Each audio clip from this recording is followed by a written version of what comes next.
Kepercayaan tidak dibangun dalam sehari. Ia tumbuh dari waktu, dari konsistensi, dan dari setiap amanah yang dijaga. Kami memulai perjalanan ini sebagai Bank Syariah Mulia, tumbuh bersama masyarakat, melayani ribuan kepercayaan yang dititipkan setiap harinya. Namun hari ini, cara orang mengelola keuangan telah berubah.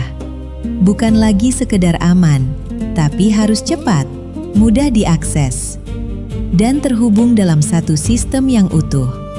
Karena itu, kami tidak hanya berkembang, kami membangun cara baru dalam melayani.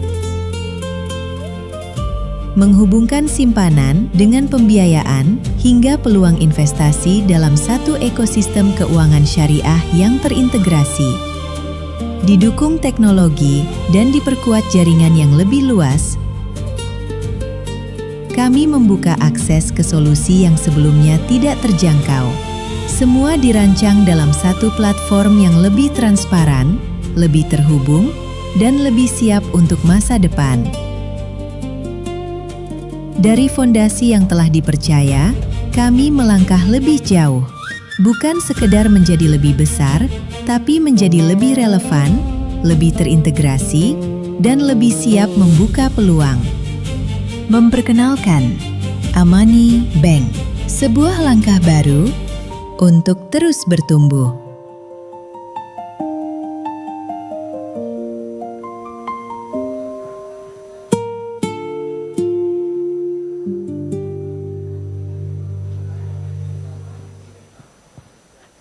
Assalamualaikum warahmatullahi wabarakatuh. Selamat malam para tamu undangan yang berbahagia malam ini ya. Kita masih punya acara yang lainnya. Boleh nggak saya minta suaranya dulu yang di sebelah kanan. Assalamualaikum. Masya Allah masih ada suaranya. Yang di tengah boleh. Assalamualaikum warahmatullahi wabarakatuh. Oke, ada sekitar 500 orang ya. Sebelah kiri saya boleh ke sini. Assalamualaikum warahmatullahi wabarakatuh. Wah, boleh tepuk tangan dulu sebelah kiri saya. Ini sekitar ada 2000 orang ya. Tapi yang di sebelah sini juga nggak kalah keren karena masih setia. Kita masih punya acara dan masih hadir di sini. Berarti spirit. Orang Sunda pisan. Spirit dan semangatnya masih sama dari awal Bapak Ibu hadir sampai malam ini. Dan kita masih punya pembicara-pembicara yang keren juga ya. Tapi sebelumnya saya mau mengingatkan kembali Bapak Ibu yang ada di ruangan ini. Jangan lupa untuk mampir ke booth Amani Bank yang ada di depan. Dan silakan buka rekening dengan cashback Rp100.000. Kapan lagi? Buka rekening bisa dapat cashback Rp100.000 ya. Dan Bapak Ibu juga di sini nanti akan dibantu, ada funding juga di sini di sekitar Bapak Ibu nanti akan dibantu dan silakan kalau ada yang ingin ditanyakan atau pengen dikonfirmasi lebih lanjut soal Amani Bank, boleh ya. Kita ngobrol-ngobrol lagi di sini. Dan sekali lagi ya, masih semangat? Masih semangat? Masih? Kalau saya bilang masih semangat, alhamdulillah luar biasa jawabnya. Bisa Bapak Ibu? Bisa? Masih semangat sebelah kiri? Masya Allah. Yang di tengah saya masih semangat Bapak Ibu? Alhamdulillah luar biasa. Yang di sebelah kanan saya masih semangat Bapak Ibu? Alhamdulillah luar biasa. Baik, tanpa berlama-lama kita akan masuk ke sesi selanjutnya. Ini adalah exclusive session bersama Komisaris Amani Bank ya dengan tema visi besar ekonomi keumatan. Ini adalah momen yang juga dinantikan di acara ini. Kita akan langsung mendengarkan pemaparan mengenai visi besar ekonomi keumatan dari sosok yang menjadi salah satu figur penting di balik arah dan pengembangan Amani Bank, yaitu pemegang saham pengendali Amani Bank, Bapak Gito Wahyudi. Boleh tepuk tangan yang meriah buat Bapak Gito Wahyudi. Dipersilakan Pak. Naik ke atas panggung ya. Kita akan mendapatkan insight dan informasi yang luar biasa dari Bapak gitu. Terima kasih. Dipersilakan.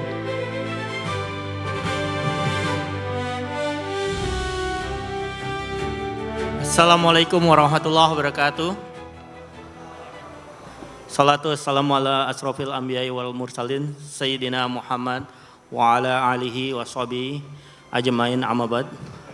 Selamat malam, salam sejahtera buat kita semua. Terima kasih seluruh rekan-rekan yang hadir dari sore sampai malam hari ini di acara Amani Prestige Evening, yaitu kerjasama atau kolaborasi antara Amani dengan WRS Management. Mungkin dari awal acara sampai dengan malam ini kita sudah dengerin bagaimana sebenarnya Amani Bank itu dibangun dan apa sih yang mau coba ditawarkan oleh Amani Bank. Namun sebelum saya masuk ke dalam sesuatu yang lebih konkret, mungkin saya perkenalkan diri dulu. Nama saya Gito Wahyudi. Saya kebetulan adalah founder dari Amani Group. Mungkin belum banyak yang tahu tentang profil pribadi saya. Saya mengawali pendidikan saya itu di Sekolah Tinggi Akuntansi Negara, kebetulan di Bintaro. Saya sempat menjadi PNS selama 8 tahun dan saya resign dengan hormat dan melanjutkan bisnis yang saya kembangkan. Mungkin bisa next slide. Next lagi. Ya, jadi mengawali karir saya sebenarnya setelah jadi PNS, saya bangun bisnis pertama saya adalah bisnis teknologi, yaitu bernama Kartens Technology. Itu dibangun secara official tahun 2014 dan alhamdulillah masih berjalan sampai sekarang. Karena kebetulan memang setelah saya mengenyam pendidikan di STAN, saya memang mengambil master di bidang teknologi di Universitas Indonesia. Dan waktu itu setelah keluar saya bangun bisnis di bidang teknologi informasi yang saat ini melayani hampir lebih dari 220 pemerintah daerah. Dan solusi yang kita kembangkan itu adalah membantu pemerintah daerah meningkatkan pendapatan mereka yang secara langsung berimplikasi terhadap masyarakat dari pemerintah tersebut. Jadi setelah pendapatannya Pemda naik, itu kesejahteraannya tentunya meningkat. Salah satu success story yang saya ingat bangun dari awal itu, saya mendampingi pemerintah Kabupaten Badung di tahun 2013. Saat itu pendapatan mereka sekitar 916 miliar. Dalam waktu 3 tahun dengan pengembangan teknologi, pendapatan mereka tembus di angka 5 triliun lebih.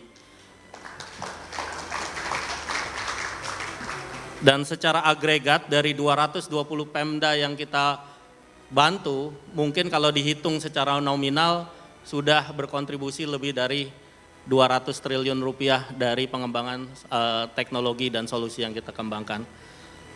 Nah, ini adalah latar belakang pribadi saya. Jadi memang saya cukup senang sekolah. Saya setelah ngambil master di bidang teknologi, saya juga ngambil master di University of Manchester, Master of Business Administration. Terus saya juga kebetulan dapat invitation dari Harvard Business School karena kebetulan ada seleksi para pebisnis yang memiliki bisnis dengan minimal pendapatan di atas yang Harvard Business School tentukan. Dan saya juga terakhir mengambil master di Harvard Extension School di bidang finance. Jadi memang saya hampir bisa dibilang selama hidup saya itu terus belajar dan tumbuh. Dan saya sebenarnya punya ambisi bahwasannya apapun ilmu yang saya kembangkan itu tentunya saya berharap bisa bermanfaat bukan hanya bisnis yang saya kembangkan tapi lebih ke ekonomi syariah yang secara luas. Karena saya yakin banyak pengembang ekosistem bisnis syariah itu menumpu pendidikannya lebih ke keagamaan dan ekonomi syariahnya. Kalau saya agak sedikit berbeda, saya mau belajar dari cara-cara orang luar berpikir, tapi bagaimana bisa mengimplementasinya ke dunia syariah. Dan saya sempat juga menjadi konsultan di Asian Development Bank dan World Bank juga selama beberapa tahun. Jadi saya memang punya skill antara teknologi dan keuangan. Next. Nah lalu dengan segala perjalanan panjang yang saya jalani, diakhiri saya membangun bisnis bernama Amani Group. Apa sih yang kita lakukan? Sebenarnya ini perjalanan panjang dari belajar saya membangun bisnis, di mana Amani Group ini lebih ingin membangun ekosistem syariah yang difondasikan dengan keuangan syariah. Jadi saya melihat banyak pebisnis yang terutama di bidang syariah itu atau halal bisnis, saat mereka tumbuh mereka kesulitan untuk akses finansial. Dan itu biasanya mati di tengah jalan bukan karena produk atau jasa yang mereka tawarkan tidak baik atau tidak bagus, tapi karena mereka tidak punya pendamping untuk melakukan pertumbuhan bisnis di skala yang lebih besar. Biasanya pada saat orang membangun bisnis di awal, mereka cukup bahagia misalnya mendapatkan omset puluhan juta, ratusan juta, naik ke miliaran rupiah, bahkan ada yang beruntung sampai ke puluhan miliar, dan ada yang lebih beruntung lagi sampai ratusan miliar, tapi begitu ngehit angka triliunan itu kayaknya sesuatu yang sangat-sangat jarang.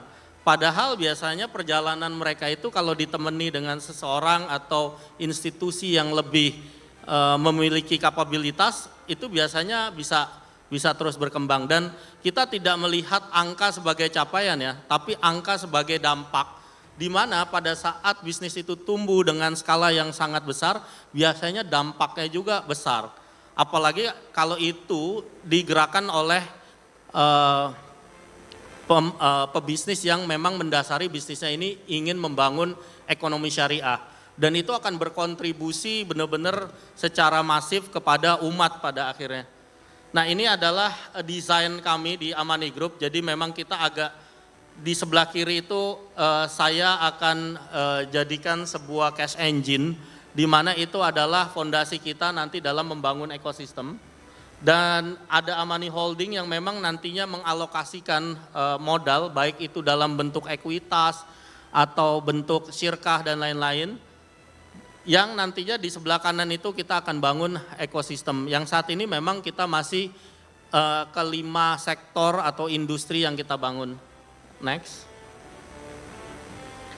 Jadi ini adalah industri yang kami bangun, ada food and beverage, ada haji dan umroh, ada properti, ada emas, dan ada health and beauty. Ini adalah 5 sektor yang Amani Group saat ini berfokus, di mana kita menjadikan bank and insurance itu sebagai cash engine kita, dan si holding ini sebagai capital allocator untuk membangun bisnis yang ada di 5 sektor ini.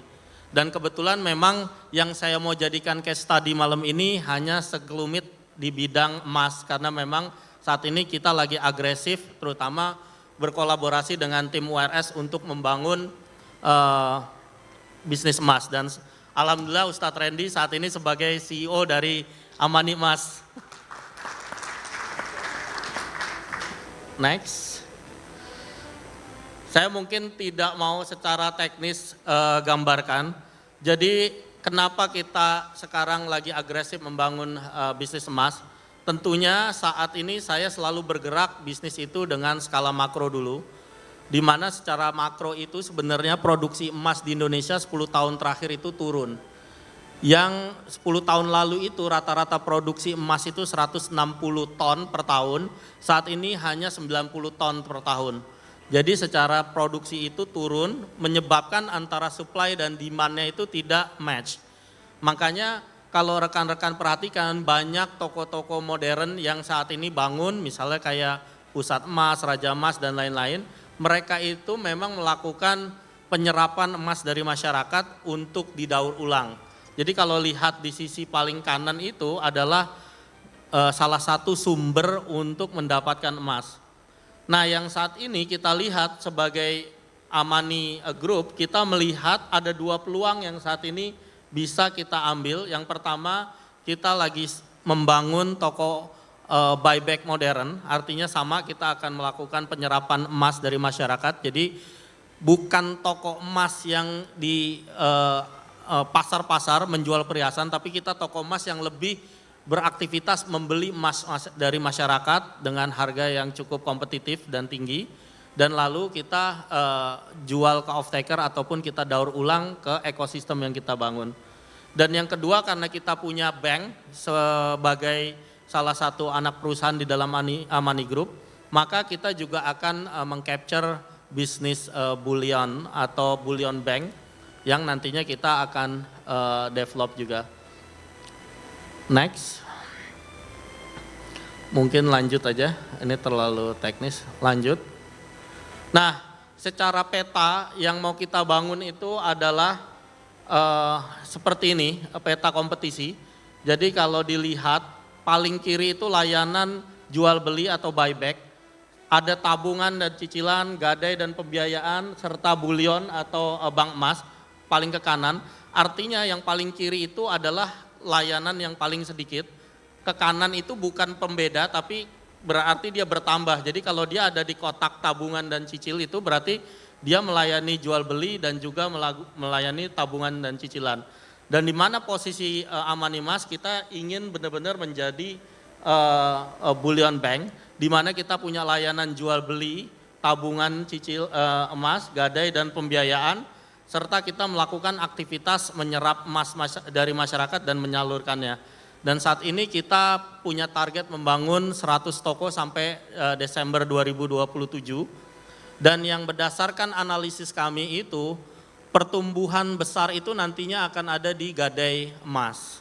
Nah, oleh karena itu langkah event seperti ini adalah langkah memperkuat kita untuk menggalang komunitas. Apabila memang bisnis kami berkembang dengan baik, maka Bapak Ibulah yang bisa berkontribusi juga untuk membangun bisnis bersama-sama. Jadi itu tujuan kami memperkenalkan Amani Group dan Amani Bank, karena kami ingin membangun sebuah bisnis yang jauh lebih transparan. Jadi bukan hanya sekedar misalnya berinvestasi membangun outlet dan lain-lain, tapi memang secara infrastruktur keuangannya sudah ada sistem yang prudent dan transparan, dan juga ada mekanisme monitoring yang secara berkala itu setara dengan perbankan yang sudah melakukan bisnis dari ratusan tahun lalu. Next, oke, ini model bisnis sederhana, jadi kita menyerap emas masyarakat, kita punya toko fisik, sebagian mungkin kita akan taruh sebagai inventory dan kita akan jual di kanal digital, dan sebagian mungkin kita akan jual ke off-taker. Next, nah ini layanan-layanan yang mungkin nanti kita akan keluarkan untuk ke masyarakat, dari mulai jual beli emas, tabungan emas, titip emas, gadai emas, transfer emas, konversi digital ke fisik, dan juga ada layanan zakatnya di dalamnya. Nah, terus terang ini semua tidak bisa dibangun tanpa kelengkapan infrastruktur, ada perbankan, terus ada izin berbisnis emas dan lain-lain, termasuk juga teknologi sebagai pendukungnya. Dan saat ini kita benar-benar ingin menyatukan seluruh infrastruktur yang Amani Group bangun ini untuk menumbuhkan ekosistem bisnis syariah secara berkesinambungan. Jadi saya cukup tergelitik pada saat saya ngambil master di UK. Para profesornya itu mereka memiliki prinsip bahwasannya ini bukan orang muslim ya, benar-benar orang non muslim. Mereka tuh merasa berbisnis secara syariah itu yang tepat, karena memang di situ ada fairness, ada bagi untung, bagi rugi, fisik barang yang dijual juga jelas, barang dan jasa yang dijual dengan harga yang mungkin ditetapkan juga ada kejelasan dan lain-lain. Ini berbeda sekali dengan mazhab di Amerika, di mana mereka itu melakukan financialization berkali-kali. Artinya misalnya satu barang seperti contohnya menjual sebuah handphone gitu, fisik barangnya satu kali, terus mereka akan jual berkali-kali di turunan misalnya pasar modal, obligasi sampai ke turunan ke-11. Makanya kalau dilihat dari GDP Amerika, mereka tinggi sekali bukan karena mereka melakukan produksi secara besar, karena sebenarnya secara populasi Amerika tidak sebesar China dan India, tapi secara GDP memang mereka terlihat besar sekali karena sebenarnya satu barang mereka jual dengan turunan berkali-kali. Nah sementara syariah tidak mengajarkan seperti itu, memang kita jual beli barang murni dan lain-lain, dan itu bagi mazhab UK adalah bisnis yang atau keuangan yang benar. Dan disitulah sebenarnya saya melihat sejauh ini kalau kita bicara ekonomi syariah, mohon maaf, Indonesia adalah negara yang memiliki populasi muslim paling besar sedunia ya, bukan hanya secara regional di Asia Tenggara, secara global, tapi secara keuangan syariah atau ekonomi syariah tidak sebaik tetangga kita di Malaysia gitu. Kenapa? Karena terus terang bisnis atau membangun ekonomi syariah di Indonesia itu lebih ke emotional attachment. Artinya apa? Orang yang mau melakukan bisnis atau melakukan transaksi keuangan berbasis syariah itu bukan karena keputusan logis, tapi hanya keputusan emosional. Oh, saya ingin karena ini perintah agama, saya ingin karena saya tidak mau berbisnis yang ada unsur ribanya dan lain-lain. Nah, itu bukannya salah, itu mungkin level pertama pada saat ekonomi syariah dibangun gitu loh. Tapi kalau kita bisa sampai membuat ekosistem bisnis syariah itu di mana masyarakat baik muslim maupun non muslim memilihnya bukan hanya sekedar ikatan emosional, tapi karena ikatan logis. Oh iya, secara logis ini bisnis yang paling benar, yang transparan, yang secara hitung-hitungan juga nggak kalah dengan bisnis yang bukan berbasis syariah, maka keputusan yang diambil terhadap transaksi atau bisnis di syariah itu terjadi karena keputusan logis. Nah itu mungkin baru bisa tumbuh secara masif ekonomi syariah kita. Saya sudah berinteraksi banyak dengan banyak pihak lah, terutama setelah membangun Amani Group ini gitu. Walaupun ya yang saya biasanya diskusi itu adalah orang-orang yang ingin membangun ekonomi syariah, namun manakala di situ ada risiko, mereka akan mundur teratur. Kenapa? Karena biasanya memang mau syariah tapi mau ada keamanan, bisa dibilang keamanannya tinggi sekali, atau kalau bisa tidak ada risiko sama sekali. Dan itu yang sebenarnya sulit ekonomi syariah tumbuh, karena memang kita harusnya berbisnis ada risiko rugi juga dan mungkin ada potensi untung juga. Nah di situ sebenarnya bagian yang menjadi tantangan, dan kita melihat atau Amani Group melihat ini yang kita mau desain.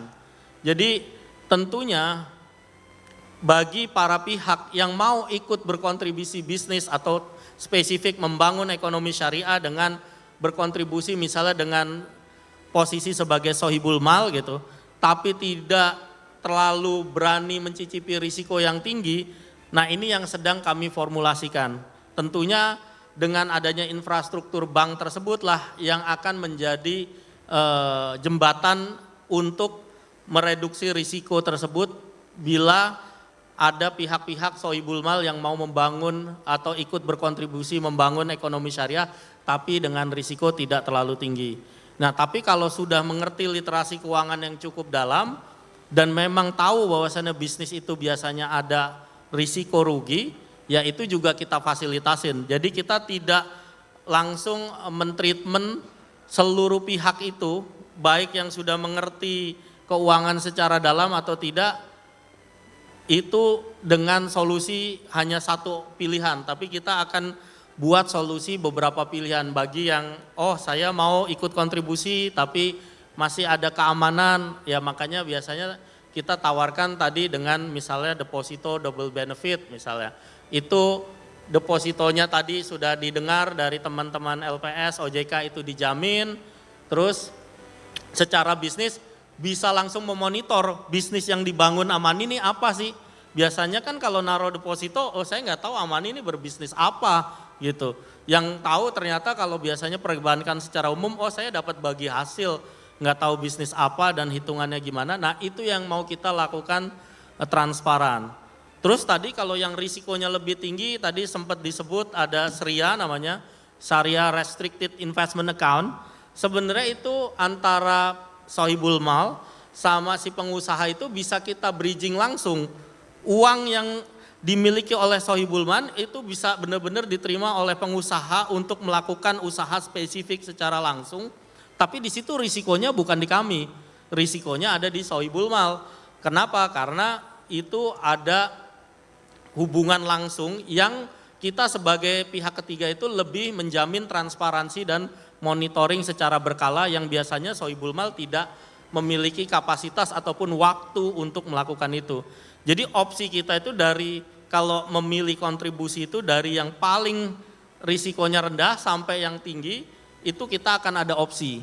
Dan biasanya nanti kalau memang ekosistem yang kita bangun sudah semakin prudent dan semakin besar, nanti tentunya layanan kami itu bisa melakukan kayak semacam suggestion opsi atau masukan kira-kira bagaimana kalau para sohibul mal tuh misalnya punya uang katakan 100 juta rupiah, saya punya ekspektasi berkontribusi misalnya di industri ini dan saya punya ekspektasi laba misalnya seperti ini. Nah nanti engine yang kita develop atau engine yang kita bangun akan bisa memberi masukan mana opsi-opsi tersebut. Itu mimpi dari Amani Group nanti ke depannya. Dan seluruh transaksi bisnis yang terjadi kita akan lakukan monitoring secara real time. Jadi contohnya saat Amani misalnya melakukan bisnis emas ini, kita bangun ya toko emas, itu kita akan transparan dengan semua sohibul mal yang memang misalnya ikut program melakukan pembangunan bisnis emas bersama Amani ini untuk memantau omsetnya, transaksinya dan lain-lain secara real time. Itu yang kita mau bangun. Jadi saya yakin syariah bisnis itu kalau tidak dimulai dari transparansi akan sulit. Karena saya rasa yang untuk menggerakkan ekonomi syariah ini tumbuh secara benar-benar besar dimulai dari transparansi. Dan tentunya transparansi ini bukan berarti kalau berbisnis atau berkontribusi itu selalu akan kena rugi dan lain-lain. Disitulah fungsi Amani nanti akan melakukan risk management, kira-kira bisnis mana yang risikonya itu bisa terukur. Saya nggak bisa bilang risikonya aman ya, risikonya bisa terukur dan bisa dimitigasi. Mungkin next terus, saya tidak akan lanjut di urusan emas, lebih ke arah corporate action yang mau kita lakukan, lanjut.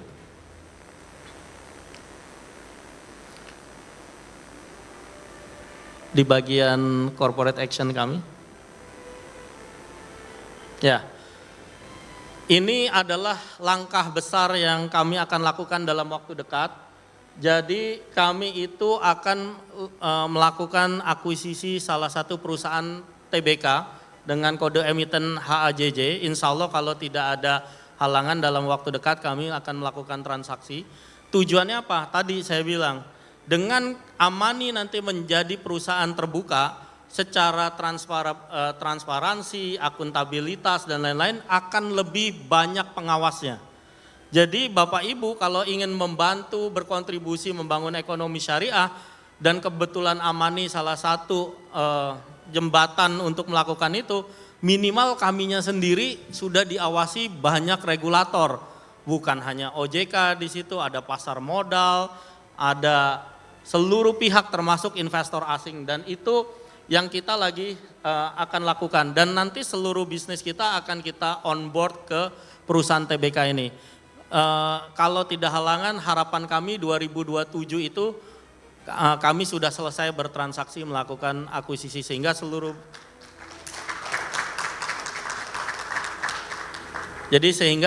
bisnis yang kami kembangkan itu nantinya akan kita open secara transparan. Next. Dan kenapa Hajj? Hajj ini sebenarnya adalah perusahaan yang lebih fokus ke travel, haji dan umroh, tapi bukan retail. Dia adalah B2B, jadi memang dia memiliki entitas di Saudi dan license di Saudi dan menjual layanannya tersebut justru ke travel-travel yang ada di Indonesia secara retail. Jadi tidak ada benturan antara yang kami bangun dengan travel yang ada, justru itu akan membuat kepastian mereka lebih tinggi karena nantinya kita akan bangun sebuah platform yang dimana baik itu travel maupun nasabah atau orang individu yang mau melakukan ibadah haji atau umroh itu bisa transparan langsung dan termonitor dengan real. Mungkin secara tiket, penerbangan, mungkin secara hotelnya juga sudah jelas. Dan bahkan kami sedang lagi lakukan pendekatan, barangkali diberikan izin maka pada saat Amani nanti on board kita bisa nge-reserve masuk ke Raudoh langsung dari sistem kami. Nah itu yang lagi kita mau bangun. Dan saat ini kalau bisa, karena ini laporan keuangannya terbuka ya, jadi bisa diakses. Pendapatan Hajj ini di tahun 2025 itu sebesar kalau dengan rate US dollar sekitar 18.000 ya, itu sebesar 58,6 juta US dollar. Mungkin mendekati 1 triliun lah, hampir 1 triliun. Tapi kalau dilihat laba bersihnya hanya 0,6%. Kenapa? Karena kalau kita lihat ternyata cost of fund-nya itu tinggi sekali. Kebetulan berpartner sama pihak-pihak atau entitas di Saudi yang bagi hasilnya itu minimal 20%. Dan itu cukup tinggi ya dari kacamata kita. Nah ini kebayang kalau Amani memiliki bank gitu, yang kita bisa langsung absorb kebutuhan modalnya mereka, itu akan menurunkan cost of fund mereka, otomatis labanya juga akan lebih besar. Dan kapasitas nanti untuk melakukan reservasi baik hotel maupun seluruh sarana dan prasarana ibadah haji umroh itu akan jauh lebih masif dan bisa kita jual ke travel di Indonesia. Dan sebagai informasi justru kontribusi laba terbesar itu malah jamaah dari Turki, bukan dari Indonesia. Dan kita cukup bangga karena ini perusahaan Indonesia yang udah TBK dan kita melayani bukan hanya negara kita sendiri. Next. Nah harapannya apabila bisnis ini bisa dikonsolidasi, jadi seluruh ekosistem yang Amani bangun dengan performa bisnis Hajj sebelum bergabung, ini ekspektasi kita pendapatannya langsung naik bisa hampir 4 kali lipat. Sebenarnya kita nggak ngapa-ngapain, kita hanya melakukan konsolidasi aja yang Amani lakukan dengan Hajj selama ini lakukan. Dan harapannya shifting profit kita bisa capai net profitnya itu mendekati 8%. Itu yang target pertama kita pasca konsolidasi. Dan tentunya dengan begini kontribusi teman-teman enggak jadi banyak pilihan. Bisa berkontribusi melalui Amani Bank tadi dengan berpartisipasi misalnya deposito, bisa juga nanti berkontribusi membeli saham perusahaan TBK kami dan lain-lain. Itu adalah bagian juga dari kami memfasilitasi seluruh masyarakat yang mau berkontribusi dalam membangun ekosistem syariah. Next. Nah jadi sederhananya kita mau lakukan transformasi Hajj itu yang tadinya bisnis modelnya itu lebih ke transactional fokus, sekali seumur hidup perjalanan baik itu haji ataupun umroh, mungkin kita bilang sekali karena nggak semua orang bisa menikmati haji dan umroh berkali-kali ya. Tapi kita akan shifting menjadi integrated lifetime relationship. Kenapa? Karena kebetulan kami saat ini sedang menjalin hubungan dengan beberapa pesantren besar yang rencananya pada saat nanti kita sudah onboardkan perusahaan TBK ini, terus digital bank kita juga sudah jalan, maka ekosistem yang kita kembangkan bisa diimplementasikan ke seluruh pesantren yang kita saat ini sedang jajakin. Next. Nah ini salah satu target yang kita mau kejar. Jadi pasca tadi konsolidasi terjadi, terus digital bank kita jalan, maka kita akan membangun ekonomi santri ini sebagai pendahulu lah. Karena saat ini sesuatu yang sangat besar, jumlahnya puluhan juta, tapi ini masih fragmented. Padahal kalau ekonomi umat itu bisa bersatu, itu benar-benar bisa optimal. Contoh kalau dari lingkungan pesantren ini ada santrinya, ada pesantrennya, ada keluarganya, ada gurunya atau ustadznya, ada alumninya. Ini adalah sesuatu yang sebenarnya kita lihat cukup besar. Dan nantinya, next, ini adalah kondisi pesantren yang ada di Indonesia. Total santri yang belajar saat ini mendekati 4,9 juta. Ada sekitar 39.000 pesantren sampai yang kecil-kecil. Dan kita ngelihat ini akan ada 3 kelompok kantong, yaitu keluarganya, pesantrennya, ustadz dan alumni bersama santri itu adalah 3 kantong yang terpisah. Next.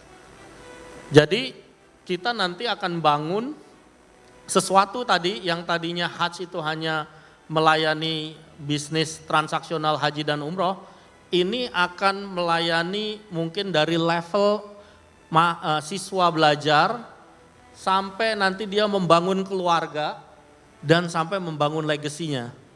Dan ini sebenarnya salah satu end-to-end ekosistem yang mau kita bangun, dimulai dari dia sekolah sampai nanti, mohon maaf, sampai ke liang kubur. Itu yang nanti kita akan bangun sebagai salah satu perjalanan dari Amani Group membangun ekonomi syariah. Mungkin itu gambaran besar dari apa yang kami lakukan.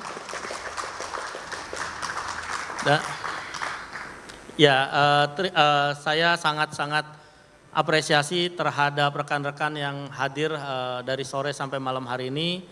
Dan apabila ada pertanyaan saya persilakan ya. Mungkin saya bisa jawab 2 atau 3 pertanyaan sebelum nanti ke agenda yang selanjutnya. Baik, terima kasih Bapak Gito Wahyudi. Silakan Bapak Ibu jika ada yang ingin bertanya langsung kepada Bapak Gito Wahyudi nanti segera dijawab ya. Ada yang mau bertanya di sebelah sini? Sebelah mana? Oh, sebelah kiri, baik. Ada mikir di sebelah sana ya, oke. Silakan Pak. Siap, terima kasih Pak Gito, salam kenal Bapak Ibu semuanya, saya Retas. Ada 2 pertanyaan mungkin yang saya mau tanyakan Pak Gito. Namanya Retas Pak, hacker Pak, jadi cocok dengan background Pak Gito yang IT. Yang pertama Pak, ini saya mau bahas soal Amani dulu Pak. Karena kalau saya cek kan di Amani Bank dulu ya. Karena kalau saya cek di laporan keuangan yang published ya, itu kan memang luar biasa ya. Januari 2025 aset masih 300M, hari ini udah 600 gitu Pak. Itu kan dalam waktu yang sangat singkat. Tepuk tangan dulu buat Amani Bank. Tapi ini ada beberapa banyak pertanyaan sebenarnya Pak. Itu kan karena mungkin di sini teman-teman juga akan menempatkan dananya ya, baik dalam tabungan maupun deposito begitu. Nah peningkatan aset ini terjadi karena apa begitu ya? Karena kalau kita lihat di sisi FDR-nya jauh sekali gitu Pak, masih 48% ya. Artinya sisa ini dana masih 52, yang sebenarnya mungkin kalau kita diperbankan kan harusnya bisa didisburse lah ke masyarakat gitu. Nah ini yang belum terdisburse ini kenapa dan apakah ada rencana seperti apa gitu? Ataukah kemudian disburse ini hanya kepada entitas sendiri gitu? Ini kan juga was-was juga kita ya, apakah semua hanya ke entitas di ekosistem kita, di Amani Emas, kemudian mungkin juga di FNB kita, atau juga kemudian terbuka kepada ekosistem lain. Nah mungkin appetite-nya juga apa nih kira-kira Pak gitu untuk kemudian kita menyalurkan. Yang kedua saya tertarik sekali tentang corporate action yang akan terjadi ya. Ini kan berarti backdoor listing nih Pak. Nah apakah kemudian sudah sejauh mana nih obrolan backdoor listingnya, dan kemudian yang kedua kalau saya lihat tadi kan akan dikonsolidasikan nih. Jadi kan Hajj ini mungkin sebagai vehicle yang memang sudah listed gitu ya. Tapi kan kemudian akan memasukkan banyak entitas bisnis Amani Group ya. yang terutama di Amani Bank. Tapi kalau saya lihat kan di profil Pak Gito kan ada cukup banyak ya. Ada Happy Homes, ada Cartons. Apakah itu akan dimasukkan juga? Atau ini entitas yang berbeda gitu? Mungkin itu saja Pak Gito, thank you. Oke. Mungkin saya jawab dulu biar nggak lupa. Terima kasih Mas Silakan, Rekas atas pertanyaannya, sangat bagus. Oke, jadi memang Amani Bank itu pada saat saya lakukan akuisisi itu portofolio mereka banyak di properti. Jadi kenapa FDR-nya itu belum tinggi, tapi kayaknya sekarang udah di atas 60 kali ya terakhir atau 60-an ya, masih 60-an. Nah itu karena kebanyakan dari dana yang kita kelola itu masih dalam bentuk inventory kayak land bank lah. Kenapa? Karena waktu itu kita melihat kita tidak berani berbisnis yang berisiko dulu. Minimal kalau ada bentuk dalam bentuk aset properti itu uang tidak hilang atau lenyap begitu aja. Itu sembari kita lagi bangun ekosistem kita tadi dengan F&B dan mungkin emas dan lain-lain. Jadi memang penyerapan besar itu masih di inventory bukan dalam bentuk pembiayaan. Tapi target kita akan lakukan diversifikasi cukup tinggi di tahun ini. Yang tadinya mungkin portofolio kita hampir bisa dibilang sebagian besar properti, nanti akan terdiversifikasi menjadi beberapa portfolio. Terutama yang Gadai Emas ini adalah salah satu yang mau kita cukup agresif dengan membangun 100 toko emas dengan asumsi kalau misalnya satu toko emas itu bisa menyalurkan gadai 3 miliar rupiah per bulan gitu. Berarti kan ada 100 toko per bulan kita bisa 300 miliar. Mungkin itu titik optimalnya. Nah kalau sudah 300 miliar itu kayaknya semua portofolio kita berbalik dari properti ke emas. Itu salah satu langkah yang kita mau lakukan. Jadi kita memang shifting. Dan kenapa aset tumbuh ekstrim, bahkan mungkin dari awal akuisisi itu sekitar 180 miliar lah 2 tahun lalu, sekarang aset menjadi 600 miliar, memang itu bagian dari kepercayaan nasabah melihat pada saat kami secara grup tuh on board gitu. Tapi terus terang juga saat ini ekonomi lagi kurang baik gitu, bukan hanya kami gitu, bank-bank besar dan mungkin pemerintah sendiri juga lagi kekurangan likuiditas. Itu yang sebenarnya kita sangat berhati-hati mengelola likuiditas saat ini karena makroekonomi itu sangat-sangat berpengaruh dengan semua bisnis. Malah saya lihat bank itu adalah garda terdepan lah pada saat ekonomi saat lagi tidak baik lah. Oleh karena itu dengan shifting kita banyak ke emas ini, kita sebenarnya mau alokasikan ke pembiayaan yang jauh lebih aman dengan kolateral yang bahkan lebih liquid dibanding properti, yaitu emas sendiri. Jadi sebagai gambaran kalau bisa dianalisis pertumbuhan pegadaian itu 10 tahun ke belakang CAGR-nya itu 15,6%, artinya mereka tumbuh cukup tinggi sekali dengan aset sekitar 120 triliun sekian, laba bersih mereka itu 8,7 triliun. Artinya return on asset mereka itu hampir 6,7 kali dari laba bersih yang didapat.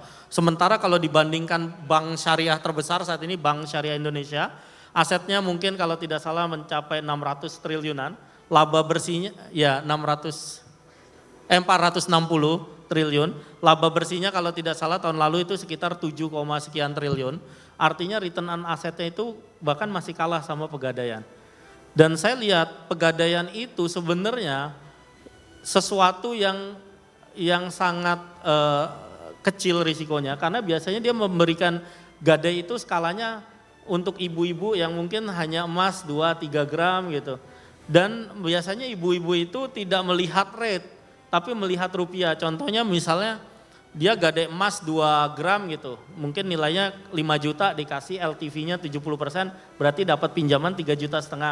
Terus sebenarnya pegadaian nge-charge itu 2% per bulan, berarti sekitar 70.000. Bagi ibu-ibu, oh saya sebulan nanggung 70.000 masih oke gitu. Padahal itu sebenarnya secara rate di atas bank melakukan pinjaman gitu, hampir 24%.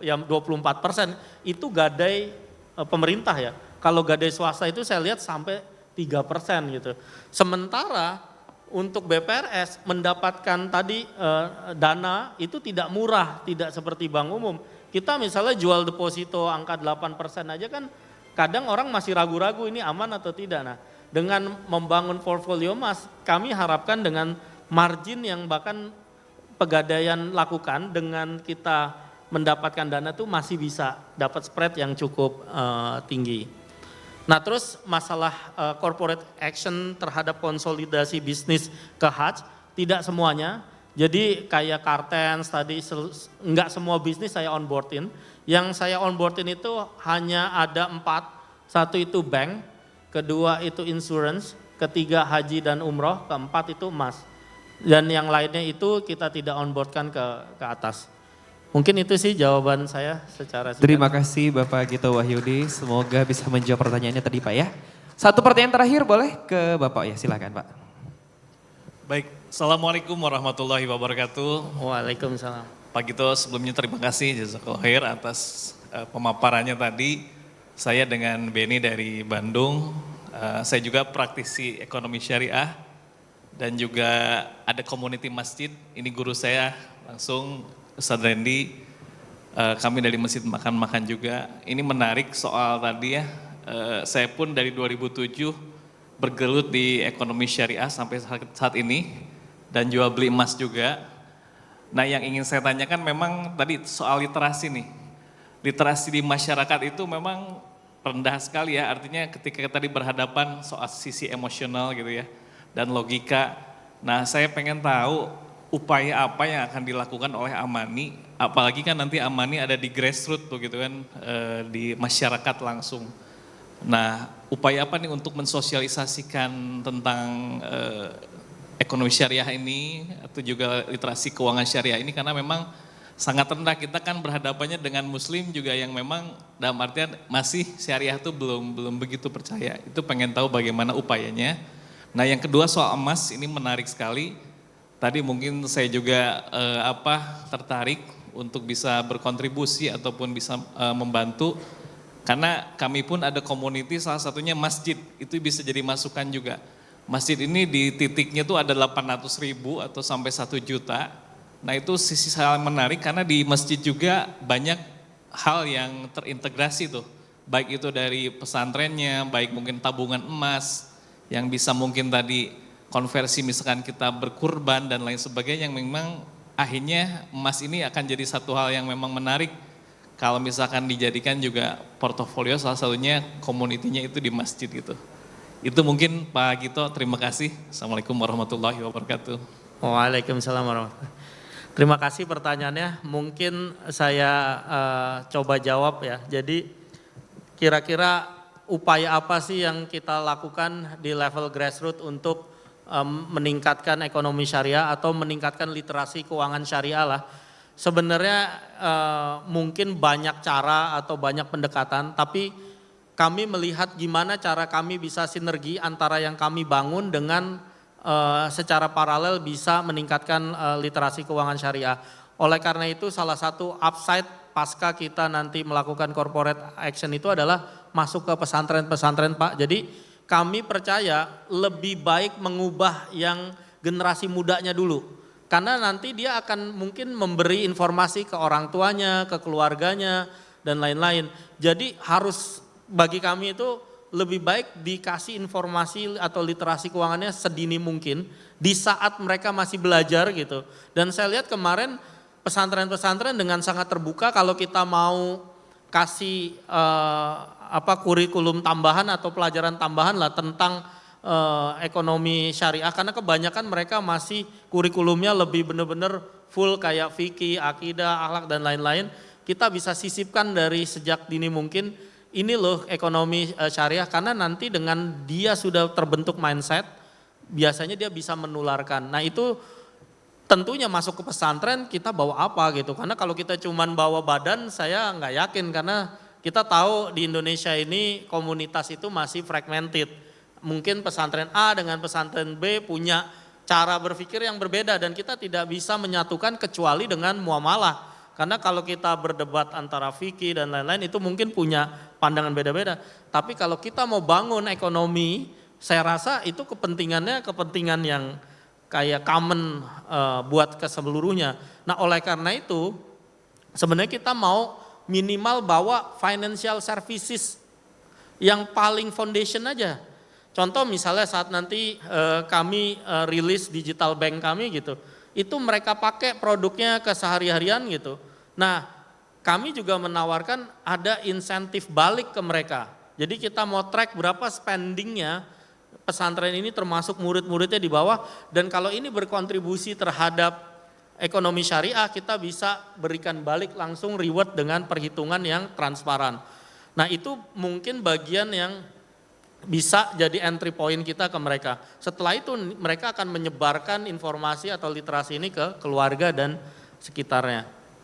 Nah terus yang masalah masjid untuk diaktifasi, memang itu bagian dari target kami Pak. Jadi saat nanti kita bangun, pertama kita mau ada representatif outlet dulu yang bisa menjangkau minimal di beberapa wilayah. Dan kami melihat masjid adalah tempat aktivasi berikutnya yang bisa jauh lebih masif. Nah dengan kita mau bangun sebenarnya bank as a service ini bersama dengan MyBank Syariah ya. Kalau memang kolaborasi kita dengan mereka itu jalan, bahkan masjid sendiri itu bisa jadi pengelola keuangan secara independen untuk jamaah-jamaahnya. Dan mereka layaknya memiliki infrastruktur seperti bank sendiri gitu. Dan itu bagian yang kita mau capai. Dan tentunya dengan kami bisa nanti insya Allah TBK, kami bisa juga mengkampanyekan ayo bangun bareng-bareng di sini bersama-sama berjamaah. Karena seluruh transparansi terjadi dari level perusahaannya itu sendiri, nanti sampai ke level transaksi bisnis yang terjadi di lapangan. Itu sih mungkin jawaban dari saya, mudah-mudahan bisa menjawab. Baik, terima kasih Bapak Gito Wahyudi. Tepuk tangan yang meriah sekali lagi buat Bapak Gito Wahyudi. Terima kasih Pak, silakan boleh. Ini udah cukup 2. Ya, terima kasih semua. Wabillahi taufik wal hidayah. Wassalamualaikum warahmatullahi wabarakatuh. Luar biasa, banyak sekali wawasan yang diberikan oleh Bapak Gito Wahyudi ya. Dan tadi pertanyaan sebenarnya masih banyak lagi mungkin ya yang ingin ditanyakan oleh para tamu undangan hari ini. Tenang aja, di depan kita masih ada teman-teman dari Amani Bank ya, boothnya di depan. Silakan aja jika ada yang ingin ditanyakan soal deposito ataupun juga tabungannya. Sekali lagi juga saya informasikan kita masih menginformasikan kepada para tabungan undangan yang belum buka tabungan. Silakan boleh langsung ke depan aja atau silakan tanya ke teman-teman Amani yang sekarang sedang ada di sekitar kita di sini ya. Kita masih punya satu acara terakhir ya, yang ini nanti akan disampaikan oleh Ustadz Randy sebagai founder. Dan kira-kira apa sih kesimpulannya di acara kita hari ini? Masih dalam persiapan, kita akan menunggu dulu, cuman saya mau keliling dulu boleh ya. Di sini Bapak Ibu mohon maaf, ada yang sudah buka rekeningnya? Ada? Boleh, saya mau tanya dulu. Di mana sini? Ada yang sudah buka, oh ya sebelah sini, oke. Tanya-tanya sedikit ya Ibu. Ya, Assalamualaikum, dengan Ibu siapa? Waalaikumsalam warahmatullahi wabarakatuh, dengan Eva. Oh, dengan Ibu Eva, oke. Tadi Ibu sudah buka rekening di sini atau langsung deposit di sini? Oh belum.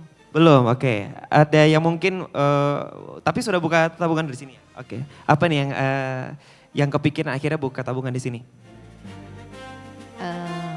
Insya Allah ingin ikut berkontribusi dengan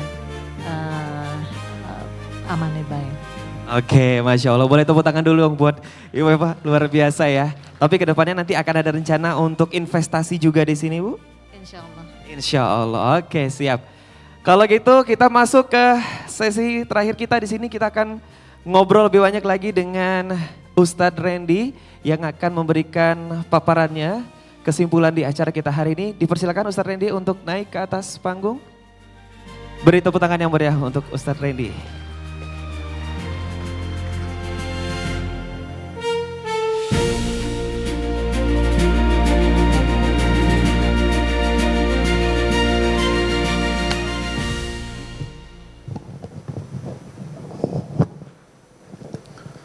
Baik. A'udzubillahi minasyaitonirrajim. Bismillahirrahmanirrahim.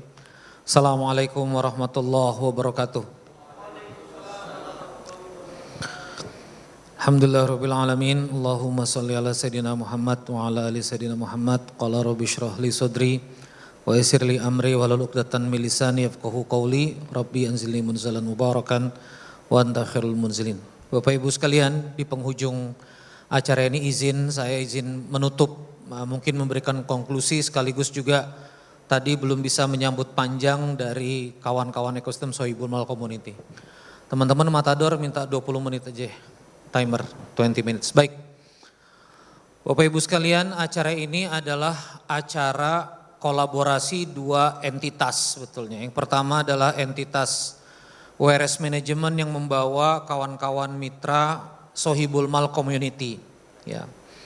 Nanti saya akan cerita Sohibul Mal Community ini apa, lalu kemudian pihak Amani Bank, ya, lewat Amani Group tentunya ini mendorong dengan kemudian memfasilitasi. Jadi saya mengucapkan terima kasih atas jamuannya, kamar hotelnya. Saya udah juga ngelihat wajah-wajah curi-curi bulan madu tambahan ya. Tepuk tangan buat Bapak Ibu yang ada di sini. Makasih Pak Gito dan Pak Endro ini kebaikannya ya. Masya Allah. Jadi ini semua full supported dari Amani Bank.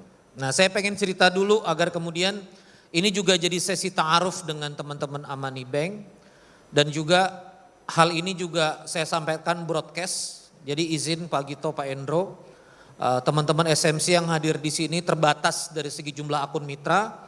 Tetapi insya Allah kami akan broadcast ini besok lewat link YouTube Unlisted kepada kurang lebih sekitar 300 akun mitra yang ada. Jadi mudah-mudahan pada pekan-pekan ini sudah mulai ada gelombang sosialisasi yang menyeluruh kepada mitra. Saya ingin berkisah dulu Bapak Ibu, agar kemudian apa yang menjadi pilihan WRS Management hari ini itu jadi jelas kenapa. Kami itu hadir, saya terbuka saja, kami itu hadir dari konsultan strategiknya Almas. Jadi saya jauh dari dunia financial accounting lah. Kami hanya influencer, lalu kemudian sekelompok anak-anak muda yang bantuin Almas campaign. Kita campaign Pak, tentang Almas Fried Chicken itu. Yang awal-awal pembangunannya mereka pakai ruko satu. Almas pakai ruko satu, Bang Okta membuat namanya franchise tapi pakai satu ruko. Kemitraannya 300 juta alat ya, kemudian brand dan seterusnya. Yang menempel di bangunan adalah tanggung jawab mitra dan kemudian sewa tempat. Jadi kalau sewa tempat 2 tahun 300-an juta, lalu kemudian renov 400, kemitraan. Rata-rata mitra mandiri satu ruko kecil 2 lantai itu 1,2 M, 1,5 M kurang lebih. Hingga suatu hari kami kemudian ketemu Padang gede banget, 40 lot parkiran, bisa 80 juta rupiah per hari jualan. Ya, bahkan bisa tembus hampir mendekati 2 miliar per bulan. Saat itu kita punya kesimpulan bahwa kayaknya kalau tokonya gede, ya salesnya itu juga ikut besar. Ya, kita akhirnya memutuskan capex besar, tapi kata Bang Okta, mitra mandiri segitu pasti berat. Lalu saya bilang dengan memberanikan diri, bagaimana kalau kita patungan? Bagaimana kalau 3M itu 250 jutaan aja? Ya, karena kalau 1 miliar bisa, mudah-mudahan 250 juta oke. Dan kalau 250 juta resikonya pasti terpecah lebih kecil. Dan itu terbukti hari ini. Ada outlet yang di buyback untung, ada outlet yang kemudian mengalami kerugian, resikonya terpecah. Enggak semua orang tenggelam pada titik yang langsung rugi dan seterusnya enggak. Tapi ada beberapa titik yang untung dan itu kita sudah buktikan resiko distribusinya. Namun Bapak Ibu sekalian ya, saya enggak akan bicara dinamika operasionalnya, saya enggak akan bicara dinamika A, B, C, D. Saya hanya bicara satu konsep tentang mudorobah, bahwa kita harus tegak secara syariat bahwa sebenarnya ya kalau Sohibul Mal bawa uang dan mudorobah itu, mudorib itu kemudian mengelola, dalam skematik syariah itu Sohibul Mal siap rugi dan mudorib siap rugi tenaga. Itu yang terjadi. Jadi ada risknya gitu Bapak Ibu sekalian. Dan ternyata Bapak Ibu sekalian, walaupun ini sekali lagi, walaupun sudah tertera ada kesiapan kerugian dan lain-lain, saya shock ketika kemudian menghadapi kalimat-kalimat. Walaupun tidak di semua mitra, sekali lagi, walaupun tidak di semua mitra, ya sangat banyak mayoritas mitra yang sangat dewasa. Mengerti Ustadz, ini resiko nggak apa-apa, kita likuidasi sekuat-kuatnya aja Ustadz, ayo saya pro Ustadz, gimana caranya kita bisa take over. Walaupun mayoritas itu kemudian insya Allah dewasa, Tetapi saya tetap bertemu kalimat-kalimat yang Ustadz balikin uang saya gitu. Balikin uang saya full. Padahal kita nggak pernah pegang-pegang uangnya, kita belanjakan uangnya di sewa, kita belanjakan uangnya jadi deep fryer, kita belanjakan uangnya jadi renovasi. Ya, bahkan kami juga ketibanan over capex. Sehingga saya punya kesimpulan bahwa pada akhirnya masyarakat di Indonesia ini belum siap rugi. Mohon maaf Pak Sultan Emir ya. Kami punya Dewan Syariah Dr. Ahmad Jalal. Ya, ini dosen pernah mimpin Fakultas Ekonomi Islam di UIN Maliki. Itu Dewan Pengawas Syariah kami Dr. Ahmad Jalal. Sampai juga memang begitu Ren hari ini. Makanya DSN itu betul-betul mencari jalan tengah gimana supaya kemudian bisa mengiyakan masyarakat. Kami diskusi di Malang 2 hari 2 malam, akhirnya kita punya konsep ijarah. Ijarah muqayyadah bin nisbah. Oke, kalau gitu kita potong atas, ambil dari omset. Bahwa tidak mudorobah. Mitra menyediakan restoran, mitra menyediakan tempat, mitra menyediakan alat, mitra menyediakan infrastruktur yang ada di dalam outlet, maka operator menyewa dengan akad ijarah. Jadi bukan bagi hasil. Dan ini kita lakukan di Maumi. Jadi Maumi kalau dia salesnya, net sales setelah PB 1 miliar, 150 juta bayar sewa. Jadi bayar sewa yang sifatnya floating. Walaupun ini juga ditentang juga bagi sebagian mazhab yang kanan banget bahwa harusnya upah itu fix, harusnya ijarah itu al-ma'lum, tapi kenapa kok ijarah floating? Tapi kita punya satu mazhab Hambali yang kemudian ditelaah. Hambali memberikan upah secara floating. Mengambil salah satu terorema hadis dari Nabi Muhammad SAW mengiyakan floating ketika membayar gaji orang yang menjahit berdasarkan jahitannya. Itu yang kita pakai di Maumi. Jadi Maumi gak pernah rugi Pak. 600 juta kita bagi 90 juta. 1 miliar kita bagi 150 juta. Ya, 800 juta berarti 80 tambah 40. Kita bagi 120 juta. Ada masalah lagi Pak ternyata. Ustadz salesnya kok naik turun. Nah, muncul lagi nih Pak rupanya masyarakat kita. Jadi rugi enggak mau, naik turun, enggak mau juga. Saya sudah 2 nih Pak, Maumi Garut. Maumi Garut masih punya sales hari Minggu 38 juta after PB1, 42 juta. 2 mitra minta tarik, Ustadz ini kwitansinya saya mau tarik uang 100 juta saya. Kita pecah 1 lot tuh. Karena saya trauma sama Almas 250 juta, kita kecilin lagi 100 juta rupiah per lot. Jadi 3 miliar 30 lot. 4 miliar 40 lot, dahsyat. Dan dia tetap minta balik uangnya itu, coba bayangkan.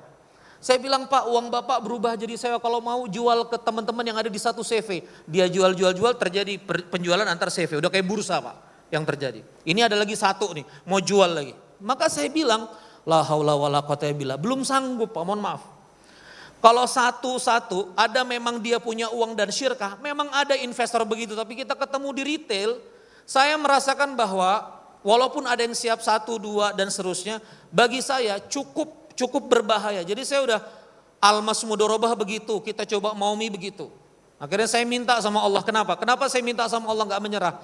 Karena potensi ini luar biasa Bapak Ibu sekalian. Mudorobah gak siap, ijarah muqayyadah bin nisbah gak siap. Ini kan mudorobah istimroriyah, artinya modalnya nggak balik dulu tapi dibalikkan berdasarkan penyusutan sewa dan lain-lain baru kemudian bagi hasil. Kenapa saya nggak berhenti Bapak Ibu? Banyak yang ngingetin saya, Ren udah mau kamu Ustadz ngomongin ekonomi itu digebuk paling depan gitu Pak gitu, teman-teman udah ngingetin. Mau kamu nih Ustadz ngomongin ekonomi, ini kamu nih musuhnya paling banyak katanya, berhenti sudah, berhenti. Bapak Ibu saya nggak mau berhenti Bapak Ibu sekalian. Kenapa? Karena saya merasa hutang sama Nabi Muhammad SAW. Bapak Ibu, saya termasuk mungkin Pak Gito merasakan orang yang cepat belajar. Saya ini orang yang cepat belajar. Satu sisi belajar tafsir cepat, belajar Quran cepat, belajar ekonomi cepat. Saya merasa ada tanggung jawab, saya harus lakukan ini. Kenapa juga Bapak Ibu sekalian? Coba bayangkan setahun Bapak Ibu. Ini supaya Bapak Ibu ngerti besarannya, setahun. Ini istri saya saksi. Dengan modal WhatsApp, bayangin itu. Dengan modal WhatsApp, studio YouTube ya. Dan dengan apa ya keluguan kita aja. Pokoknya kalau siap 250 juta DP 15 juta. Karena kita serem-serem juga sama OJK. Kita nggak mau penghimpunan yang nggak ada entitinya gitu. Itu terhimpun 80 miliar Bapak Ibu. Kawan-kawan saya TBK namanya dia IPO dan segala macam tentu nggak segede Pak Gito ya. Tapi mereka cuma berapa yang mereka begitu TBK? TBK capek-capek persiapan IPO, mereka cuma 100M, kadang-kadang 130M, kadang-kadang mereka juga nggak bisa menikmati semuanya.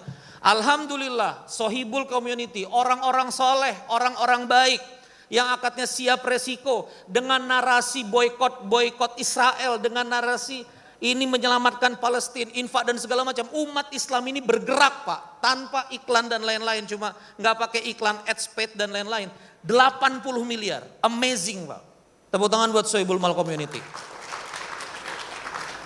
Dan berita baiknya Bapak Ibu, dikurangi berita buruknya. Pokoknya ini entah baik entah buruk. Sebetulnya antrian itu 600 slot. Ini ada mitra-mitra patungan saya. Kan saya stop tuh di November. Yang paling marah kan Bang Reski. Ustadz awas buka lagi Almas, itu kan Bang Reski ada di belakang tuh. Itu antrian Bapak Ibu masih 80 miliar lagi. Jadi saya punya komunitas ini ada 80 miliar dana umat Islam cancel. Udah cancel minta balikin DP lagi, itu juga capek juga kita. Ya. Kalau misalnya di NSK hangus, di beberapa entity DP kemitraan hangus, kami balikin lagi karena kami nggak mau ngecewain. Bang, setengah mati. Tapi Bapak Ibu, entity ini punya potensi 80M yang nggak jadi invest karena entah trauma dan seterusnya dan seterusnya. Hingga kegelisahan ini Bapak Ibu sekalian, saya ketemu Pak Gito. Maka saya ketemu nih Amani Bank, ya. Yang kemudian dia mirip dengan apa yang kemudian mitra saya mau. Liquid bisa ditarik. Walaupun unbreakable 1 tahun, kita punya program deposito yang sebetulnya rate-nya cukup tinggi, itu unbreakable 1 tahun, ya peraturan OJK-nya boleh juga ditarik dengan penalti. Jadi liquid iya, insya Allah. Lalu kemudian OJK yes, dijamin negara yes. Maka bahkan kalimat tadi itu Pak Endro tuh ngomong sama saya, Ren ini tuh sebetulnya investasi no risk. Saya bilang mana, suruh LPS ngomong di sini. LPS ngomong Pak, dia punya 200 triliun dan kita udah confirm kita syariah. Mau kita kemudian memang bagi nisbahnya karena syariah, produktivitas mudorobah kita tuh memang 10%, 12%, itu tidak di atas tingkat bunga pinjaman. Mereka tetap jamin Pak, kita cuma kena T1 dan T3. Selama tercatat di pembukuan bank, lalu kemudian T3-nya adalah selama hal itu tidak fraud dan tidak menyalahi prosedur, dijamin Pak. 5 BPRS melakukan, 5 BPRS gagal bayar secara teknikal di likuidasi sama LPS. Pak Ahmad Aziz sudah mengatakan itu gitu loh. Nah, maka Bapak Ibu sekalian, itulah kenapa kita ketemu sama Amani Bank ini, kenapa kemudian kita teriak Amani Bank ini bukan pada hasrat keuntungan. Mohon maaf ya Bapak, ada juga yang datang ke saya, Ren ente punya komunitas, masuk grup kripto, nanti kita kasih sinyal 50% 6 bulan. Ada apa yang nawarin Pak? Ini jamaah saya disuruh bawa masuk ke grup WA, ada grupnya, dia kasih sinyal nanti kripto, sama ada lagi tuh pemain, saya gak mau sebut siapa, dia main emiten, jadi dia punya teman-teman, oh kita goreng ini, nanti kalau kita udah goreng, kita kasih sinyal, nanti kita bilang pucuk loss di mana, zero sum game. Ya, saya senang banget sama Pak Gito, Ren ini bukan jual beli, ini zero sum game. Kita menang ada yang kalah, aku gak mau pakai ini. Nah akhirnya Bapak Ibu sekalian yang dirahmati Allah Subhanahu Wa Taala, kenapa terjadi malam hari ini? Karena saya merasa punya amanah besar untuk kemudian bawa ini Bapak Ibu, karena gak enak Bapak Ibu. Kita ini, Randy ini dan kawan-kawan lagi kena combo. Combo pertama bawa syariah. Combo kedua bawa ayam Saudi, lengkaplah Masjid Nabawi sama Makkah itu di Saudi pula, ya kan gitu. Combo ketiga kita bawa boykot Israel. Berapa combo Pak? Kita kena 3 combo. Dan apa kata orang-orang? Inilah combo-combo ini. Udah dibilang mau Ustadz nggak pernah bener, nggak enak Pak. Kalimat itu. Ustadz Okta lah, Ustadz Randy lah nggak pernah bener. Itu bikin saya nggak bisa tidur. Saya rasanya berhutang sama Nabi Muhammad SAW. Ada loh Pak yang beres, nggak semuanya. Gitu loh. Saya bukan bilang Almas gak beres, saya bukan bilang yang kemarin gak beres. Ya ketidaksempurnaan kaum muslim itu selalu ada, tapi ngomong begitu gak enak Pak. Maka saya gak menyerah Bapak Ibu sekalian, cobalah ini. Ya Amani Bank secara profesional, Ren kalau mitramu mau datang gak ada nginap, sebetulnya Pak, saya ini gak ada kamar Pak, kamar ini gak ada. Pak Endro, Masya Allah Tabarakallah, Ren kalau mitra butuh kamar kita kasih kamar, yang penting mereka mau datang paham apa yang kita mau. Saya jarang ketemu entity yang sebegitu niat gitu untuk kemudian menjelaskan apa yang dia punya dan kualitas yang dia punya. Tepuk tangan buat Amani Bank. Ya. Serius Pak, serius banget ini kita. Nah maka Bapak Ibu sekalian sekarang saya masuk pada tataran ilmiahnya ya. Tinggal 5 menit, gue minta 7 menit lagi ya. Amani Bank pertama Bapak Ibu sekalian, syariah implemented. Mohon maaf saya tambahin. Bukan cuma syariah compliance, syariah implemented. Saya Pak hidup lingkungan dakwah. Kita bicara bahwa syariah ini kekuatan, syariah ini begini. Tapi ngawang-ngawang Pak. Begitu ketemu Pak Gito kelihatan triliunnya. Segar juga belajar syariah. Saya ngomong aja di sini lah ya, boleh nggak diomongin ya nanti. Insya Allah muamalat katanya mau dibeli sama Pak Gito juga, amin. Ya. Bang muamalat nih kita tunggu, aset 66 triliun. Jadi nanti onboard semua, onboardnya kira-kira total 100 triliun. Ya. Mudah-mudahan valuasi bisa jadi blue chip di 300. Ketemu nih saya. Akhirnya sama Pak Gito dibawa ke Sidogiri, BMT Sidogiri 3,8 triliun. Ya, UGT-nya ditambah sama BMT total-total kata Kiai Majid, Masya Allah 5, sekian triliun.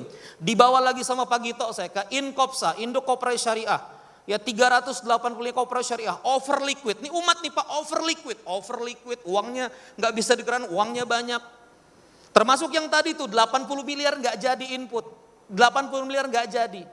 Maka menurut saya pilih Amani Bank karena Amani ini syariah implemented. Mohon maaf Pak, Ad-Duha ditukar miras, apa itu? Grup retail besar Pak, yang awalnya memang jualan miras dari puluhan tahun yang lalu. Dari minuman keras dia berubah jadi wafer, dari minuman keras dia berubah jadi air mineral. Orang Pak, kalau nggak ada syariahnya, kemana-mana bisnisnya. Apakah Anda mau nanti yang pegang uang kaum muslimin bukan lagi orang yang punya batasan? Apakah teman-teman mau uang kita kemudian reinvestment kanan kiri jadi minuman keras, jadi tempat pelacuran? Mohon maaf Pak yang udah tutup Holy Wing, uang siapa itu? Dari belanja mana itu? Dalam Pak kita ini Pak, pasang badan kita di depan. Saya termasuk yang kemudian nih, ya, mohon maaf ya, wean sama Ustaz Mansur, lain lanjutin.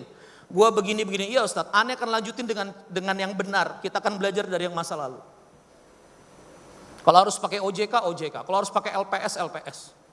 Kalau harus diawasi 8 mata, 8 pasang mata. Saya Pak jadi direktur, tanda tangan 8 lembar Pak. Baru kali ini tanda tangan sampai 8 kali ngeluarin uang nih, tepuk tangan Pak Gito ya. Ngeluarin uang jadi direktur Pak, 8 sampai Pak uang kami kapan cair-cairnya nih Pak? Tata kelola, governance, uang keluar hari Rabu, tanda tangan, confirm UGT. Aku bilang oh bener ini kita dijadikan yang benar. Apa? Ngeluarin uangnya susah. Kontraktor 1 miliar, kata CFO, Pak hantam lagi Ren. Bangun lagi 5, datang nggak Bang Rizky kontraktor kita sampai, Masya Allah, 6 outlet, 6 kontraktor, Ren, compete, kita harus fair, tepuk tangan buat Amani. Nggak ada Pak, mau ngambil tunjuk langsung segala macam. Sekalian aneh curhat ya Pak Gito, susah antum komisaris nih, berat kan ini. Ini gara-gara Aziz juga nih nyuruh saya jadi direktur. Maka Bapak Ibu sekalian, syariah implemented Pak, kami pilih Amani Bank karena dia bukan cuma syariah doang, nempel syariah tapi mereka implemented. Saya kaget. Pak Sultan duduk ke next, lalu Ibu Dita. Yang tadi duduk Bapak Ibu. Ibu Tika ini tadi yang duduk. Dewan Pengawas Syariah kita. Itu Pak CV-nya 8 halaman. Makanya saya nggak baca Pak, panjang. Jurnal hampir sekian puluh. Itu yang duduk di Amani Bank Pak. Temenan sama Pak Ahmad Fauzan, sama-sama UI Pak. Ivy League, temenan. Jadi saya ngelihat kita ini mudah-mudahan sangka baik saya, husnuzon kita ya masuk ke poin 2. Kita selain secara implemented, kita ditemani oleh orang-orang yang kompeten. Coba lagi, oleh orang-orang yang kompeten. Maka saya suka ngomong di teman-teman mitra itu suka gini, Ustadz kalau kami injeksi yang ngelola PT URS atau Amani Bank, saya bilang kayak gitu. You nggak transfer ke PT URS, ketawa tuh Bunda Hansa. 2 miliar transfer ke Amani Bank, pegang biletnya sendiri. Karena apa? Kompetensi kami Bapak Ibu bangun komunitas. Saya tadi pagi capek banget ketemu Dewa Prayoga 1 juta follower. Kita mau bangun namanya Pesugihan Syariah, Majelis Pesugihan. Ya, ini lain lagi nih, lain lagi nih pasarnya nih nanti ini. Saya memang kekuatannya bangun komunitas Bapak Ibu sekalian. Maka I influence you. Saya sebagai corong umat harus menginfluence. Kalau enggak uang kita lari ke grup yang dia punya minuman keras. Mereka jualan 16 triliun Bapak Ibu sekalian, 1 triliun hampir. Bahkan mereka sekarang mengalami pertumbuhan per tahun 15% untuk kelas spiritis, alkohol tinggi 19,7%. Umat kita tuh 19,7%. Mereka juga yang bagi-bagi anggur merah waktu mudik. Mereka juga yang bagi alkohol waktu event lari. Dan mereka yang menukar surah ad-duha dengan minuman keras. Dan mereka memimpin, mereka kaya sekarang. 16 triliun GMV-nya. Mereka punya wafer, mereka punya air mineral, mereka punya segala macam lini. Pabrik mereka 16 Pak. Karyawan mereka 25 ribu. Riset saya Pak, satu malam gak bisa tidur. Maka uang Pak dilawan dengan uang, pabrik dilawan dengan pabrik, bank dilawan dengan bank, TBK dilawan dengan TBK, konsolidasi dilawan dengan konsolidasi. Banyak yang ngomong, oh BPRS lemah segala macam, nasabahnya 500, sakaratul maut lagi. Berapa nasabah Bank Ribawi? Berapa kita kuasai sekarang? Berapa kita kuasai syariah? 7%, 11%. UK malah kata Pak Gito 40%. Edan kan. Bukan muslim Pak, syariahnya 40%. Maka Bapak Ibu sekalian yang dirahmati Allah Subhanahu wa taala. Apakah WRS Manajemen dapat benefit dari jualan-jualan deposito? Dapat Pak. Dapat. Tapi demi Allah enggak gitu-gitu juga nyelamatin masalah kita juga. Beberapa mitra udah WA saya kasar, balikin uang saya Ustadz. Kayak saya maling Pak. Padahal uangnya dibuat sewa, padahal uangnya dibuat alat. Padahal mereka dulu ngemis-ngemis, Ustadz aku masuk gak titik almas, aku nomor berapa? Rebutan masuknya. Dan hari ini bisa kasar sama saya Japri, balikin uang saya Ustadz. Saya mengajak teman-teman ke Amani untuk ekosistem syariah yang lebih gede. It's not about tentang WRS, ya namanya juga kita marketing, jualah dan lain-lain. Ya kami dapat benefit, it's okay lah. Tapi bukan itu Bapak Ibu sekalian. Ini tentang pilihan kita. Ini tentang pilihan kita naruh uang. Kemana teman-teman taruh uang? Kemana teman-teman belanja wafer? Kemana teman-teman belanja air mineral? Bongkar. Kemana uang kaum muslimin? Yang harusnya dijaga dan dibelanjakan kepada kaum muslimin. Kemana? Kamu belanja terigu kemana? Ke tangan kaum muslimin atau enggak? Kamu belanja air mineral kemana? Cek sekarang market share mineral. Mana AMDK kaum muslimin? Air santri itu berapa persen menguasai pangsa pasar? Dari puluhan triliun pangsa pasar air mineral dalam kemasan. Saya ketemu Pak Gito 2-3 bulan Pak. Teman-teman tahu, saya curhat, gue gak kenal Pak Gito ini. Sampai saya ngajak makan malam sama Pak Gito. Pak Gito, who are you? Tolong ngomong, who are you? Memang indah ketemu Bapak, tapi kayak good to be true gitu. Saya ketemu Pak Gito, ya Allah Harvard, ngajarin saya tata kelola, ngajak saya meeting, naruh di belakang saya. Ren ini BMT Sedugeri 3,8 triliun, Ren ini over liquid, Ren ini 5 triliun, Ren jadi direktur ya. He didn't know me, Bu.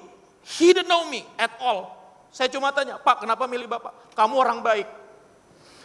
Gito ini gak kenal saya Pak. Saya di appoint jadi direktur, saya tanda tangan 50 miliar. Saya hari ini ngomong di panggung, saya punya harapan sama Amani Pak. Setelah ketemu Pak Gito, saya belajar di Aswaja Salawat, ternyata murid Habib Baharun, alumni Pondok Pesantren Dalwa, Masya Allah, Darul Lughah, ngomong di ribuan santri kemarin. Jadi Bapak Ibu sekalian, pada malam hari ini saya cuma ngomong Bapak Ibu, it's not about just uang gitu. Kita bukan nanti dapat rate berapa segala macam, ketemu kok. Mitra maunya aman, Ustadz carikan saya investasi yang no risk, carikan saya investasi yang bisa liquid, bisa ditarik kapan saja, dan hasilnya agresif. Saya bocorkan Bapak Ibu, double benefit kalau ini semua sistem jalan. Yang Anda lihat poster 8,599, mohon maaf ya, saya harus sampaikan. Kalau ini kemudian mudorobah transparan, hitung-hitungan sama Pak Gito, kita bisa 12% lebih Pak per tahun, anggaplah 1% per bulan, masukin 500 juta, 1 juta Pak, 5 juta berarti. Kalau kita masukin 500 juta jadi restoran, sewanya menyusut namanya amortisasi, peralatan kita menyusut namanya depresiasi, hak sewanya menurun juga, brand namanya amortisasi juga, 500 juta kita menurun, kita bertarung dengan apa yang kita dapat. Oh 500 juta, dapatnya 7 juta. Tapi kita bertarung dengan nilai kita yang turun investasi. Deposito enggak. Bapak Ibu nyimpen 500 juta. Akadnya Dewan Pengawas Syariah, doktor, halal Bapak Ibu. Makanya jangan sok tahu. Saya kadang-kadang ngirim haram nih Ustadz. Ya Allah. Itu orang belajarnya sampai International Islamic University of Malaysia, S3, dikit-dikit diharamin. Ini tolong Bapak, saya ngelapor sama negara ini, Komite Nasional Ekonomi Keuangan Syariah. Yang haraman-haraman kita itu Pak, coba bisa nggak ada pendekatan, kita laporin polisi aja Pak sekalian gitu Pak. Karena merusak tata negara Pak. MUI negara udah bilang ini halal, dia tiba-tiba campaign kemana-mana haram. Itu sama dia bilang Pancasila itu togut. Kan dibubarin tuh yang ngomong begitu. Bagi saya mirip-mirip Pak. Dia berarti mengharamkan apa yang sebetulnya ada pangsa halalnya. Kalau khilaf ya khilaf aja, tapi kalau dia bilang begitu tuh rada repot juga. Jadi nggak khilafiah gitu loh Pak. Nah jadi Bapak Ibu sekalian ya, mohon maaf malam ini rada emosional Bapak Ibu. Inilah yang URS Manajemen bisa lakukan ke Bapak Ibu. Di sini Bapak Ibu direkam. Ya, saya juga menyampaikan ini kepada teman-teman yang menyimak rekaman ini, sekitar 200-an akun. Ya, bahwa kita sudah menjalani operasinya Almas, kita sudah menjalani likuidasinya Almas, saya bantu recovery. Suatu hari saya dibawa Pak Gito ke Tebet, lalu meeting dengan banyak koperasi. Lalu koperasi ngomong kita ada problem gini-gini, saya duduk di belakang.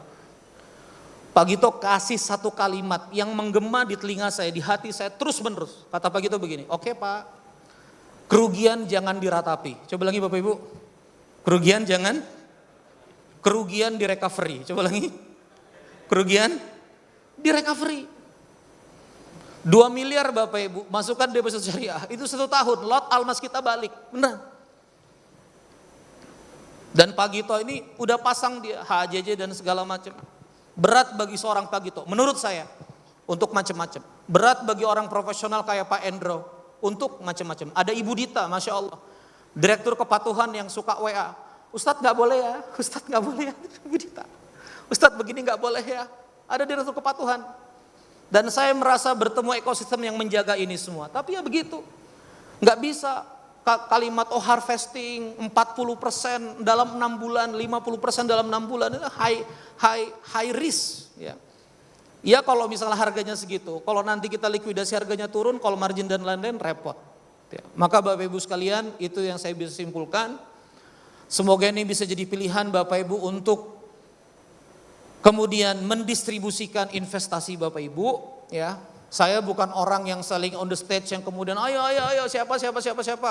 Kami akan ada di sini sampai Bapak Ibu pulang. Kami sudah minta sama hotel supaya nggak tutup sampai jam 11 malam. Randy nginep di sini.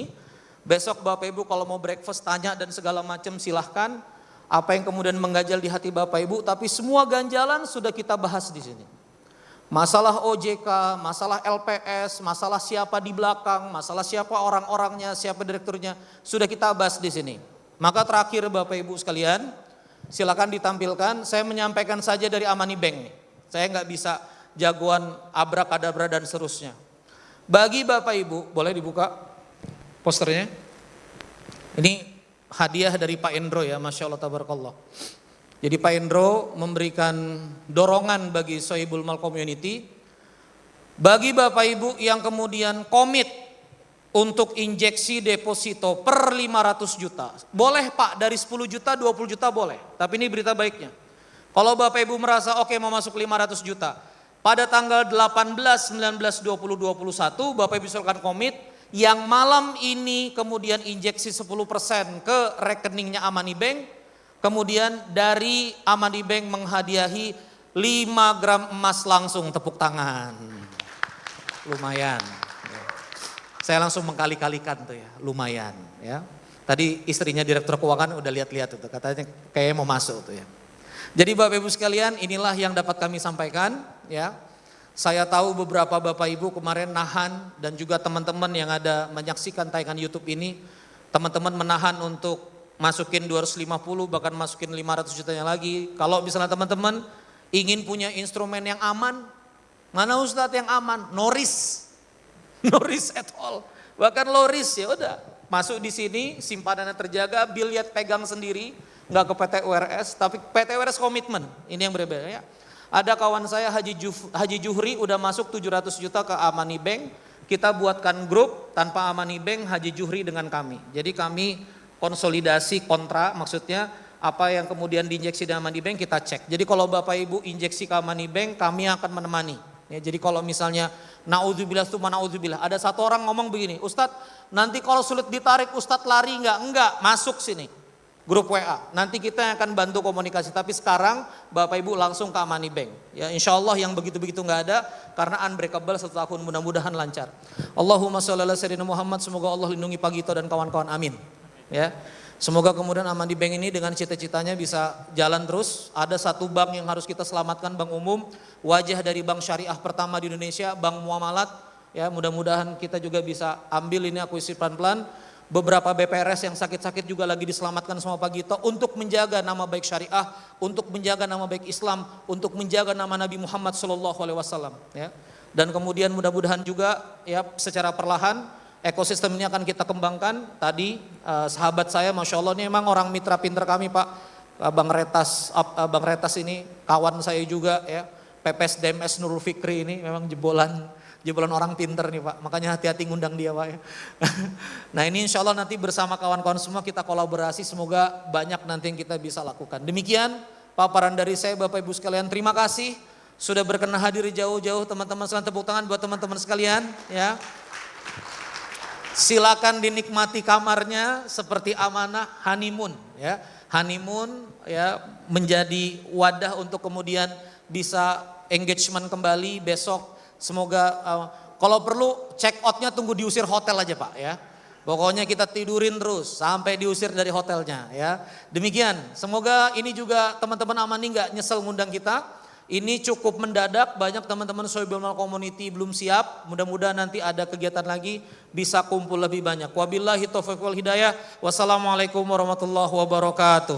Waalaikumsalam warahmatullahi wabarakatuh. Boleh tepuk tangan yang meriah Bapak Ibu sekalian untuk Ustadz Randy Saputra. Luar biasa sekali pemaparannya. Pas banget di penghujung acara kita hari ini dengan pemaparan Pak Ustadz Randy Saputra tadi. Mudah-mudahan menjadi semangat baru untuk Bapak Ibu yang hadir malam hari ini.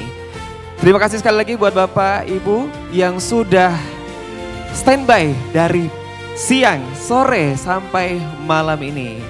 Baik, sebagai penutup malam ini, kami persilakan Bapak dan Ibu untuk menikmati coffee session sambil melanjutkan perbincangan dan networking bersama para tamu, mitra, dan narasumber kita yang hadir malam ini. Tadi seperti dibilang Ustadz Randy Saputra juga, kalau misalnya Bapak Ibu aja ada yang ingin ditanyakan, masih ada kesempatan hari ini bahkan sampai besok pagi. Atas nama seluruh panitia Amani Bank dan URS Manajemen, kami mengucapkan terima kasih yang sebesar-besarnya atas kehadiran dan partisipasi Bapak dan Ibu sekalian.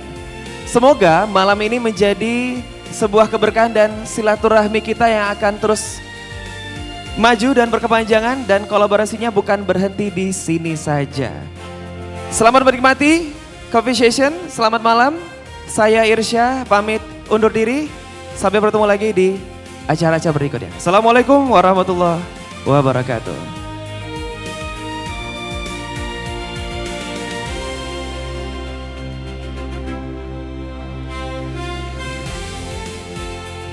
Bapak Ibu yang mau foto-foto sama Pak Gito ya silakan.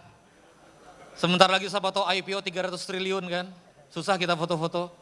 Bapak Ibu yang mau diskusi sama saya juga boleh ya. Thank you, makasih.